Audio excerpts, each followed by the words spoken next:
ప్రజానాయకుడు మాజీ మంత్రివర్యులు శ్రీ తాటిపర్తి జీవన్ రెడ్డి గారిని సాదరంగా పెద్దలు కేసీఆర్ గారి సూచన మేరకు సాదరంగా వారిని భారత రాష్ట్ర సమితిలోకి ఆహ్వానించడానికి ఈరోజు మా సహచరులందరితో కలిసి పెద్దలు మాజీ మంత్రివర్యులు శ్రీ కొప్పుల ఈశ్వర్ గారు, మాజీ మంత్రివర్యులు శాసన మండలి సభ్యులు శ్రీ ఎల్ రమణ గారు, మాజీ మంత్రివర్యులు కరీంనగర్ శాసనసభ్యులు గంగుల కమలాకర్ గారు, మాజీ మంత్రివర్యులు పాల్కొండ శాసనసభ్యులు శ్రీ వేముల ప్రశాంత్ రెడ్డి గారు, మాజీ ఆర్టీసీ కార్పొరేషన్ అధ్యక్షులు పెద్దలు శ్రీ బాజిరెడ్డి గోవర్ధన్ గారు, మాజీ పార్లమెంట్ సభ్యులు శ్రీ బోయిన్పల్లి వినోద్ కుమార్ గారు, జిల్లా అధ్యక్షులు జగిత్యాల శ్రీ విద్యాసాగర్ రావు గారు, రాజ్యసభ సభ్యులు దామోదర్ రావు గారు, జిల్లా పరిషత్ మాజీ చైర్పర్సన్ జగిత్యాల శ్రీమతి దావా వసంత సురేష్ గారు, అట్లాగే మా గౌరవ సహచర శాసనసభ్యులు డాక్టర్ సంజయ్ గారు, పాడి కౌశిక్ రెడ్డి గారు, మాజీ శాసనసభ్యులు రసమై బాలకృష్ణ గారు, గౌరవనీయులు సుంకె రవిశంకర్ గారు, కోరుకంటి చందర్ గారు, పుట్ట మధు గారు, దాసరి మనోహర్ రెడ్డి గారు, అట్లాగే ఒడితల సతీష్ గారు, మొత్తం ఉమ్మడి కరీంనగర్ జిల్లా నాయకత్వం మొత్తం, అట్లాగే పక్కనే ఉన్న నిజామాబాద్ జిల్లాలోని నిజామాబాద్ అర్బన్ మాజీ శాసనసభ్యులు సోదరులు బిగాల గణేష్ గారు, ఇంకా వారితో పాటు జిల్లా పరిషత్ మాజీ అధ్యక్షులు శాసన మండలి మాజీ సభ్యులు నారదాస్ లక్ష్మణరావు గారు, అట్లాగే కరీంనగర్ జిల్లా పార్టీ అధ్యక్షులు జీవి రామకృష్ణారావు గారు, సిరిసిల్ల జిల్లా పార్టీ అధ్యక్షులు తోట ఆగయ్య గారు, అందరం కూడా కలిసి ఈరోజు పెద్దలు జీవన్ రెడ్డి గారిని మరి భారత రాష్ట్ర సమితిలోకి సాదరంగా ఆహ్వానించడం జరిగింది. నిజానికి జీవన్ రెడ్డి గారు వారి రాజకీయ అనుభవం కానీ వారికి ప్రజా జీవితంతో వారికి ముడిపడి ఉన్న పెనవేసుకుని ఉన్న బంధం ఏదైతే ఉన్నదో సుదీర్ఘ కాలంగా కాంగ్రెస్ పార్టీతోనే వారు దాదాపు 4 దశాబ్దాలకు పైగా కాంగ్రెస్ పార్టీకి విశేషమైన సేవలు అందించిన విషయం మీ అందరికి తెలిసింది. మీ అందరికి తెలియని ఒక విషయం ఏమంటే 2014కు మునుపు సరిగ్గా 2014 ఎలక్షన్ల కొద్దిగా ముందు తెలంగాణ రాష్ట్రం ఏర్పడ్డ తర్వాత అంటే ఫిబ్రవరి 20 నాడు బిల్లు పాస్ అయిన తర్వాత మరి ఏప్రిల్లో అనుకుంటా బహుశా ఎలక్షన్ జరిగింది. ఆ మధ్య కాలంలో అప్పుడు పెద్దలు కేసీఆర్ గారు జీవన్ రెడ్డి గారిని ఆహ్వానించారు పార్టీలో. మా వినోద్ కుమార్ గారి ద్వారా ఆ రోజు మరి వారిని పార్టీలోకి రావాలి, మీరు వస్తే బాగుంటుంది, మీలాంటి విశేషమైన అనుభవం కలిగిన నాయకులు మరి తప్పకుండా తెలంగాణలో ఉంటే బాగుంటుంది అని చెప్పి, తెలంగాణ ప్రభుత్వంలో కూడా మీరు ఉంటే బాగుంటుంది అని చెప్పి కూడా ఆ రోజు వారిని ఆహ్వానించడం జరిగింది. కానీ ఒక నిబద్ధత కలిగిన నాయకుడిగా ఆ రోజు వారు కాంగ్రెస్ పార్టీ నాయకత్వంతో వారికి ఉన్న అనుబంధాన్ని మరి కాంగ్రెస్ పార్టీ బలోపేతానికి ముందుకు నడవాలన్న ఉద్దేశంతో వారు ఆనాడు కాంగ్రెస్ లోనే కొనసాగారు. ఆ రోజు జగిత్యాల శాసనసభ్యుడిగా కూడా 2014లో గెలిచినారు. నాకు 2 సందర్భాలు గుర్తొస్తా ఉన్నాయి. జీవన్ రెడ్డి గారితో కేసీఆర్ గారికి ఉన్న పర్సనల్ రిలేషన్ అంటే వారికి ఇద్దరికి మధ్యన ఉన్న గౌరవభావం కానీ ఇద్దరికి మధ్యన ఉన్న స్నేహం ఎట్లాంటిది అంటే వారి బంధం ఈ రోజు కాదు, వారిద్దరికి దాదాపు 4 దశాబ్దాలకు పైగా పరిచయము, స్నేహము, గౌరవము, పరస్పర గౌరవము ఎప్పటి నుంచో ఉంది. నాకు 2 సందర్భాలు నా కళ్ళ ముందు జరిగినాయి గుర్తొస్తా ఉన్నాయి. ఒకటి 2014లో కేసీఆర్ గారు జూన్ 2 నాడు ముఖ్యమంత్రిగా పదవీ బాధ్యతలు చేపట్టిన తర్వాత వారి మొట్టమొదటి అధికారిక పర్యటన జిల్లాలలో ఉమ్మడి కరీంనగర్ జిల్లాతోనే ప్రారంభమైంది. ఆ రోజు ఉమ్మడి కరీంనగర్ జిల్లాలో ఒక ఆడిటోరియంలో మీటింగ్ జరిగింది, కళాభారతిలోనూ ఎక్కడో మీటింగ్ జరిగింది. వారు జిల్లా నుండి ప్రాతినిధ్యం వహిస్తున్న సీనియర్ నాయకుడు, ప్రతిపక్ష పార్టీకి సంబంధించిన శాసనసభ్యుడు. కానీ కేసీఆర్ గారు స్వయంగా ముందు జీవన్ రెడ్డి గారికి మైకునివ్వండి అని చెప్పి వారికి మైక్ అందిస్తే జీవన్ రెడ్డి గారు లేచి వారు స్ట్రైట్ గా అభినందనలు చెప్పి మరి పరస్పరం మరి ఒక్కసారి మీరు ఇప్పుడు గవర్నమెంట్ లో ఉన్నారు, మీకు అభినందనలు చెబుతూ జగిత్యాల ప్రజల తరపున నేను ఒకటి మిమ్మల్ని అడగదలుచుకున్నా అని చెప్పి వారు చాలా చిన్నది ఒక బోర్నపల్లి అనే గ్రామానికి సంబంధించి ఒక బ్రిడ్జ్ కావాలా, వెంటనే నాకు శాంక్షన్ కావాలని ఒక మాట చిన్నగా అడిగినా. మేమందరం చూస్తా ఉన్నాం, అప్పుడే మేము కొత్తగా మంత్రులైనాం, చూస్తా ఉన్నాం కేసీఆర్ గారు ఎట్లా స్పందిస్తారు, ఎట్లా రియాక్ట్ అవుతారు. సాధారణంగా దాటవేయొచ్చు, చెప్పొచ్చు చూస్తాను అని చెప్పొచ్చు, పరిశీలిస్తాను అని చెప్పొచ్చు. కానీ జీవన్ రెడ్డి గారి మీద ఉన్న గౌరవం, వారి మీద ఉన్న ప్రేమ ఎట్లాంటిది అంటే క్షణంలోనే వెంటనే అక్కడే శాంక్షన్ చేసి 75 కోట్ల బ్రిడ్జ్ ని అక్కడికక్కడే కరీంనగర్ ఉమ్మడి జిల్లాలో ఇచ్చిన మొట్టమొదటి శాంక్షన్ కేసీఆర్ గారు ఆ రోజు జీవన్ రెడ్డి గారి కోరిక మేరకు, వారి విజ్ఞప్తి మేరకు ఇచ్చిన ఆ బ్రిడ్జ్. తర్వాత ఇంకో సందర్భం గుర్తొస్తా ఉంది నాకు. అసెంబ్లీలో జీవన్ రెడ్డి గారు ఎప్పుడు ప్రజా సమస్యల గురించి, ముఖ్యంగా రైతుల గురించి చాలా గట్టిగా మాట్లాడే నాయకుడు. ఈ జిల్లాలో, ముఖ్యంగా జగిత్యాల జిల్లాలో నిజాం షుగర్స్ అనేది ఒక చాలా ఇంపార్టెంట్ సబ్జెక్ట్ గా ఉండేది. అటు విద్యాసాగర్ రావు గారు, జీవన్ రెడ్డి గారు ఇద్దరు కూడా కొట్లాడేవారు గట్టిగా, మాకు ఖచ్చితంగా దీన్ని తెరిపించాల్సిందే. కేసీఆర్ గారు కూడా ఖచ్చితంగా షుగర్ ఫ్యాక్టరీ తెరిపించాల్సిందే, అందులో భేదాభిప్రాయం లేదు, మేము కూడా మాటిచ్చున్నాము. కానీ పక్కనే ఉన్న మహారాష్ట్రలో, అప్పుడు పోచారం శ్రీనివాసరెడ్డి గారు వ్యవసాయ మంత్రి, పక్కనే ఉన్న మహారాష్ట్రలో సహకార వ్యవస్థలో, కోఆపరేటివ్ ఫార్మాట్ లో చాలా బ్రహ్మాండంగా నడుస్తా ఉన్నాయి అక్కడ షుగర్ మిల్లులు. మా టెస్కాప్ చైర్మన్ రవీంద్రరావు గారు కూడా ఇక్కడే ఉన్నారు, మాజీ అధ్యక్షులు. అట్లా కోఆపరేటివ్ వ్యవస్థను బలోపేతం చేస్తే బాగుంటుంది జీవన్ రెడ్డి గారు. ఒకవేళ మీరు కావాలనుకుంటే ప్రభుత్వం నుంచి 250-300 కోట్లు పెట్టడానికి కూడా మేము సిద్ధంగా ఉన్నాం. అవసరమైతే మీరే చైర్మన్ గా ఉండండి దానికి అని చెప్పి కూడా నిండు శాసనసభలో ముఖ్యమంత్రిగా కేసీఆర్ గారు అన్నాడు జీవన్ రెడ్డి గారికి ఓపెన్ గా, ఎలాంటి బేసిజానికి పోకుండా ఒక ఆఫర్ కూడా ఇచ్చారు. ఇవాళ నేను మా జగిత్యాల జిల్లా నాయకత్వానికి కూడా హృదయపూర్వకంగా నేను ధన్యవాదాలు తెలియజేస్తాను. ఎందుకంటే ఇటు మా విద్యాసాగర్ రావు గారు జిల్లా పార్టీ ప్రెసిడెంట్ గారు కానీ, అట్లాగే ఎల్ రమణ గారు మాజీ మంత్రి గారు కానీ, మా చెల్లెలు మాజీ జిల్లా పరిషత్ చైర్పర్సన్ శ్రీమతి దావా వసంత గారు కానీ, వారందరూ కూడా జీవన్ రెడ్డి గారిని జగిత్యాలలో మనం ఆహ్వానించినట్టయితే, వారి ఇంటికి పోయి ఆహ్వానించినట్టయితే బాగుంటది అంటే, వారు ఒక క్షణం కూడా సంకోచించకుండా వారు చెప్పిన మాట ఏమంటే, నాకు అన్న పార్టీ బలోపేతానికి, పార్టీ తిరిగి అధికారంలోకి రావడానికి, కేసీఆర్ గారు ముఖ్యమంత్రి కావడానికి తప్పకుండా మనందరం కృషి చేయాల్సిందే. అందులో భాగంగా జీవన్ రెడ్డి గారి చేరిక అనేది మనకు చాలా చాలా లాభం జరుగుతుంది. వారిని మీరు తప్పకుండా రండి, ఆహ్వానించండి, మేమందరం కూడా మీకు వెల్కమ్ చెప్తామని చెప్పి వాళ్ళు అన్ని సాధారణంగా ఏర్పాట్లు కూడా వారు చేశారు. వారికి కూడా నా అభినందనలు. వాళ్ళ రాష్ట్ర వ్యాప్తంగా ఉన్న రైతుల్లో ఒక ఆక్రోశం, రాష్ట్ర వ్యాప్తంగా ఉన్న ప్రజల్లో, ప్రతి వర్గంలో ఇవాళ ఒక ఆక్రోశం వ్యక్తమవుతా ఉంది. ఈ ప్రభుత్వం రేవంత్ రెడ్డి గారి నాయకత్వంలో గత 2.5 సంవత్సరాలుగా మరి ఏ రకంగా తన పరిపాలనా వైఫల్యాలను కప్పిపుచ్చుకోవడానికి ఎప్పటికప్పుడు ఏదో ఒక డైవర్షన్ టాక్టిక్ ఉపయోగిస్తూ ఏదో కాలం నెట్టుకొస్తున్నారు తప్ప ఇంతవరకు మాకు ఒరిగిందేమీ లేదు అనే భావన బలంగా ప్రజల్లో ఉంది. ముఖ్యంగా రైతుల్లో 3 సార్లు ఈ ప్రభుత్వం ఇప్పటికి రైతు బంధు ఎగ్గొట్టింది. ఒకసారి కాదు, 2 సార్లు కాదు, 3 సార్లు విజయవంతంగా రైతు బంధు ఎగ్గొట్టారు. 3 సార్లు రైతు బంధు ఎగ్గొట్టడం అంటే ఒక్కొక్క దఫా వాళ్ళు చెప్పిన 9,000 కోట్లు లెక్కేసుకున్న 27,000 కోట్లు ఈ 2.5 సంవత్సరాల్లోనే ప్రభుత్వం 70 లక్షల మంది రైతులకు బాకీ పడ్డది. 27,000 కోట్లు ఎగ్గొట్టి 20,000 కోట్ల రుణమాఫీ చేసినా అని చెప్పి రేవంత్ రెడ్డి గారు ఏదైతే రైతులను మభ్యపెట్టే ప్రయత్నం చేస్తున్నారో రైతుల ఆవేదనతో ఉన్నారు. అట్లాగే రాష్ట్ర వ్యాప్తంగా ఉన్న మహిళలు నిన్న రేవంత్ రెడ్డి గారు మాట్లాడిన మాట కూడా చూస్తున్నారు. బాసరలో ఆయన మాట్లాడిన మాటలు ఎంత దారుణంగా, ఎంత అవమానకరంగా, ఒక ముఖ్యమంత్రి స్థాయికి తగని మాట. ఎంత పెద్ద కండలు తిరిగిన పైల్వానైనా 3 నెలలనే పిల్లలు పుట్టించలేడు కదా, ఇది ఒక ముఖ్యమంత్రి నోట్లోంచి వచ్చే భాషనైనా, ఒక ముఖ్యమంత్రి మాట్లాడే భాషనై? అసలు 3 నెలలు అన్న మాట చెప్పింది ఎవరండి? మేం చెప్పినామా? ప్రజలు అడిగారా? మీరే కదా సంతకాలు పెట్టింది, మీరే కదా రేవంత్ రెడ్డి గారు పిసిసి అధ్యక్షుడిగా, మీ బట్టి విక్రమార్క గారు సిఎల్పి లీడర్ గా 100 రోజుల్లోనే 6 గ్యారంటీలు అమలు చేస్తామని నొక్కి చెప్పింది మీరు, గ్యారంటీ కార్డులు ఇచ్చింది మీరు, ఆర్థిక పరిస్థితి మొత్తం మాకు తెలుసు అని చెప్పి ఉదరగొట్టింది మీరు. ఇవాళ ఏ ఒక్క హామీ అమలు చేయకుండా ఈ అపసవ్యపు మాటలు మాట్లాడుతున్నది మీరు.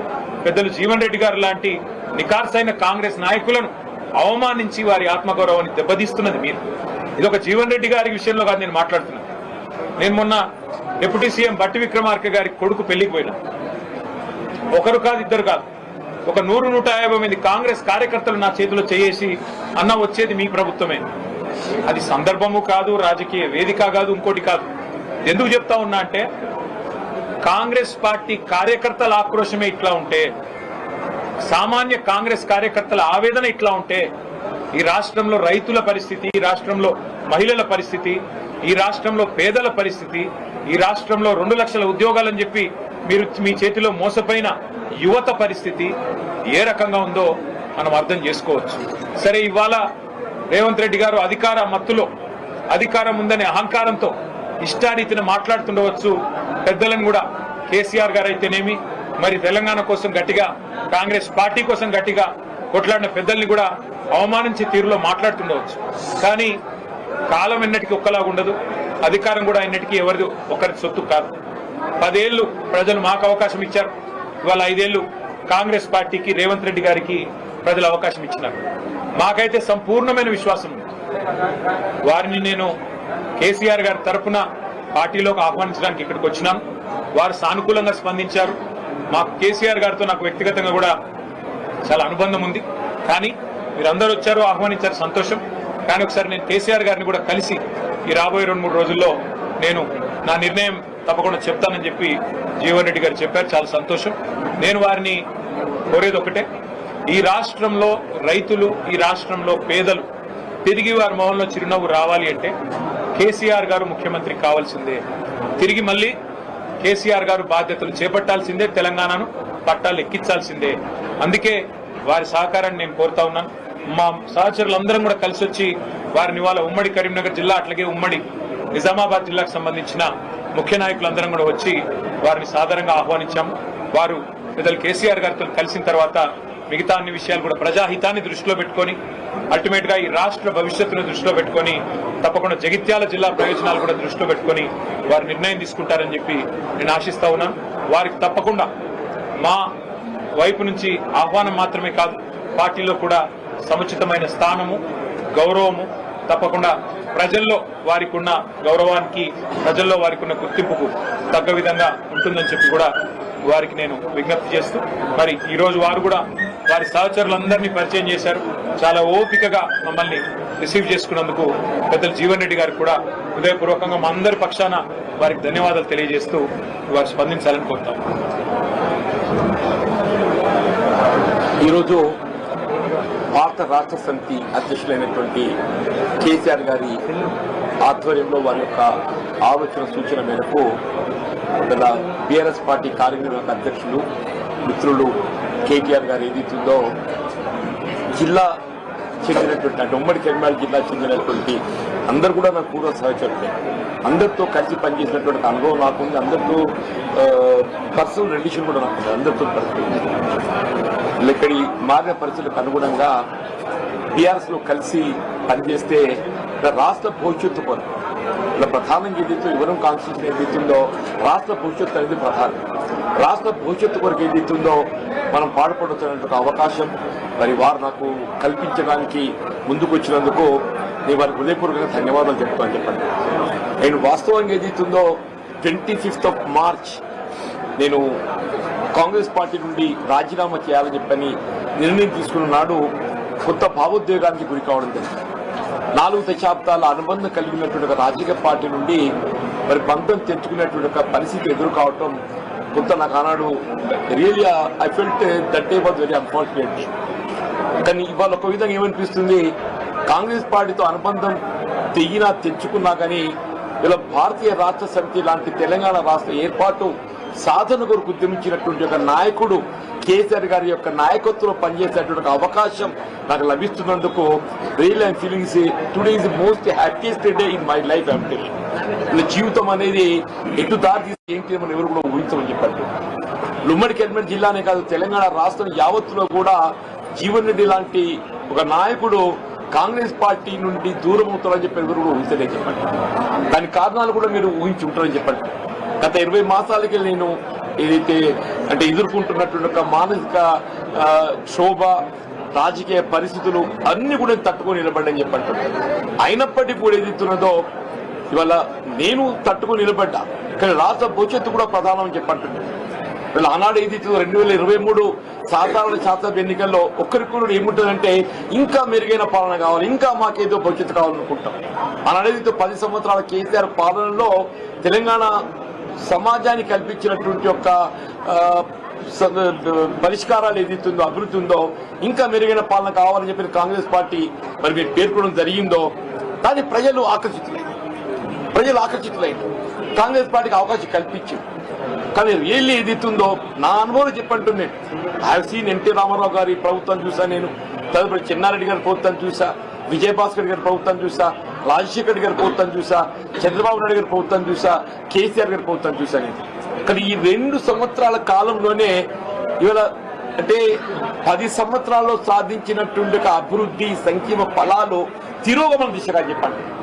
కేసీఆర్ గారు ఏ ఉద్యమ నేతగా తెలంగాణ రాష్ట్రాన్ని సాధించడానికి వారు ఉద్యమించిండ్రో, వారి సాధారణంగా తెలంగాణ రాష్ట్ర భవిష్యత్తు నిర్మాణానికి 10 సంవత్సరాలు కృషి చేస్తే అది 2 సంవత్సరాల్లో తిరోగమన చేయక వీళ్ళ ప్రజలు ఏదైతుందో అంటే నేను ప్రాక్టికల్ చెప్తున్నాను. ఇవాళ నేను మీరేదో వచ్చిందో అని చెప్పని బీఆర్ఎస్ లో జాయిన్ కావాలని చెప్పి ఇక్కడ నిర్ణయం ప్రకటించడం కాదు చెప్పంటున్నాను. నేను ఆనాడే నిర్ణయం తీసుకోవాలని చెప్పని నేను కొంతమంది నాకు గుర్తు పెట్టి అయినా నేను I want to study the mind of the people. ప్రజాభిప్రాయం ప్రజలు ఏ విధంగా స్పందన ఉందో గమనిస్తామని చెప్పండి. మా మిత్రులు సహచరులు శ్రేయభిలాషుల యొక్క అభిప్రాయం కూడా సేకరించాలని చెప్పని ఈ 2 వారాన్ని ఓపిక పెట్టని చెప్పండి. మా మిత్రులు శ్రేయభిలాషులు సహచరులు వారి యొక్క సూచనలు సలహాలతో పాటుగా ముఖ్యంగా ప్రజాభిప్రాయాన్ని గమనించండి.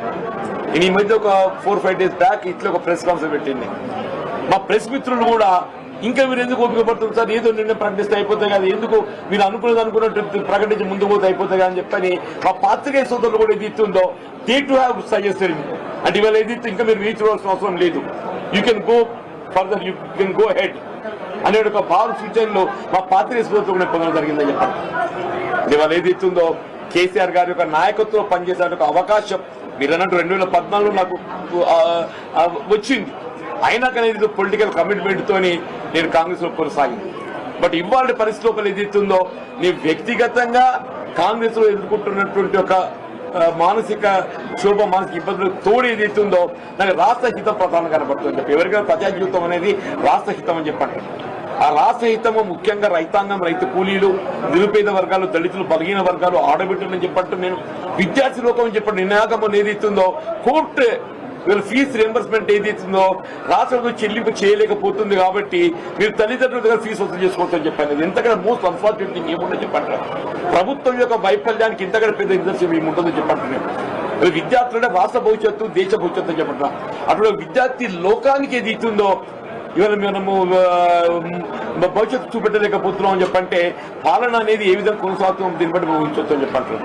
తప్పకుండా ఇవాళ మీరు ఏదైతే ఇంత అంటే really you need not come over up to this place నాకు రావాలన్నట్టు మీరు రావాల్సినందుకు నిజంగా మీకు అందరికీ, మీ మిత్రులకు అందరికీ ముఖ్యంగా ఏతుందో మా మిత్రులు పొప్పులీశ్వర్ గారు వారు ఇక్కడ మంత్రిగా పనిచేసిండ్రు, వారితో నేను కలిసి శాసనసభ్యులు పనిచేసిన, శాసన మండలి సభ్యులు పనిచేసిన. రమణ గారితో కూడా ఏదైతుందో వారు ఎంపీగా ఉన్నప్పుడు నేను ఎమ్మెల్యేగా పనిచేశాను. నేను మీ ఇద్దరం కూడా ఏదో చిరకాల మిత్రులము. 93 వరకు ఏదో కలిసి పనిచేసాను. Only 94 he has deferred with me. Only 94 he has deferred with me. తర్వాత వాడు పార్లమెంట్ ఎన్నికైన తర్వాత ఏదైతుందో ఇవాళ వారి ఏదైతే ఎమ్మెల్యే స్థానం ఖాళీ కావడంతో అక్కడికి నాకు ఉప ఎన్నికలు పోటీ చేసే అవకాశం వచ్చింది. దట్ ఎలక్షన్ నన్ను కెప్ట్ మీద మొత్తం రాష్ట్ర స్థాయిలో నాయకత్వం నాకు నిలబెట్టింది ఆ ఉప ఎన్నిక అని చెప్పండి. ఇక్కడ సోదరు వసంత జడ్పీ చైర్పర్సన్ ఏదైతుందో నేను ఎమ్మెల్యేగా ఉన్నప్పుడు కూడా ఇది ఇంత గౌరవిస్తుంది కదా అని చెప్పంటే మీరు మీటింగ్ రావాలన్నా మీరు వచ్చి మీలాంటి ఒక సలహా సూచనలు ఇవ్వాలని చెప్పాను. Every time she use to అంటే నన్ను మీటింగ్ రావాలని చెప్పి కోరేని చెప్పండి. ఈ సాగర్ అనేది is like younger brother to me. Sagar అనేది is like younger brother to me అని టెల్లింగ్. సంజయ్ కానీ కౌశిక్ కానీ మేమంతా మిత్రులము. వీళ్ళందరం కూడా వినోద్ రావు గారు, మా దామోదర్ రావు గారు మా ఫ్యామిలీ అసోసియేటే. వారి నాన్నగారు వాళ్ళ 81 సమితి ప్రెసిడెంట్ ఎన్నిక కావడానికి ఏదైతుందో నాకు ఒక మైల్ స్టోన్ నాకు అండగా నిలిచాను. ఎవరికి తెలియదు ఇది. దామోదర్ రావు గారి తండ్రి జీవన్ రెడ్డికి ఏం సంబంధం అని చెప్పి అనుకుంటున్నాను. మీకు కూడా ఆశ్చర్యపోతారు కూడా దామోదర్ రావు ఇప్పుడే తెలుసు. దామోదర్ గారి తండ్రి మీకెక్కడ సన్నిహిత సంబంధం అని చెప్పాను. అంటే the whole relation with the BRS party with every leader I have got అని చెప్పంటాను. నేను ఈ స్థాయి ఈ దశలో ఏదైతుందో కేసీఆర్ గారితో కలిసి పనిచేసేటువంటి అవకాశం నాకు రావటం, వారి నాయకత్వం కలిసి పనిచేసేటువంటి అవకాశం రావటం, నేనైతే అంటే ఇవాళ జీవితం ఎవరే కానీ ఇవాళ నా జీవితం ఒక చివరి స్థాయికి వచ్చింది. I seen enough political public life. నా సుదీర్ఘ ప్రజా జీవితం 4 దశాబ్దాలు నేను గడిపింది. ఉంటే ఇంకో ఒక ఎన్నిక చూస్తే కావచ్చు, దేవుడు దయ తెలిస్తే ఎట్టుటో చెప్పలేని చెప్పంటారు. కానీ ఏదైతుందో నా చేసే జీవితం ప్రజా జీతాన్ని పాటుపడటానికి కొరకు ఏదైతుందో కేసీఆర్ గారి నాయకత్వంలో పనిచేయడానికి మీరు నాకు అవకాశం కల్పిస్తున్నందుకు వారి సూచనకు అనుగుణంగా మీరు ముందుకు వచ్చినందుకు మీకు హృదయపూర్వక ధన్యవాదాలు చెప్తున్నా. ఈ కేసీఆర్ గారి కలవటము మా పాత సాన్నిహిత్యం దాన్ని కొంత ఎదురు కదా నెమరు వేసుకోవడానికి కొరకు అని చెప్పి అంటారు. మా పాత సాన్నిహిత్యం మాత్రం నెమరు వేసుకోవడానికి కొరకు వారికి కలవాలని కోరుతున్నా. అంతే తప్ప ఏదైతే పార్టీలో చేరడం అనేది నేను ఆల్రెడీ ఎక్స్ప్రెస్ డే పార్టీలో బీఆర్ఎస్ చేరుతున్నా అని చెప్పని నేను ఆల్రెడీ ఎక్స్ప్రెస్